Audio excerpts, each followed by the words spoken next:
Sometimes the most powerful move isn't to post louder, it's to vanish, not out of fear, but out of strategy. Because if you truly want to transform, you don't do it in public, you do it in silence. If you want to really level up, stop explaining, stop performing. Just disappear. Quiet the noise. Cut the updates. Let them wonder.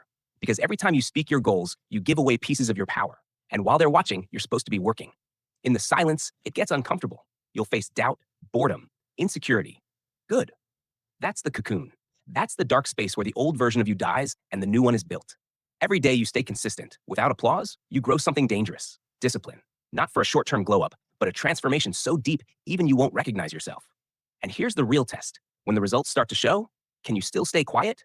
Can you resist the urge to post the gym pic, the business milestone, the new car?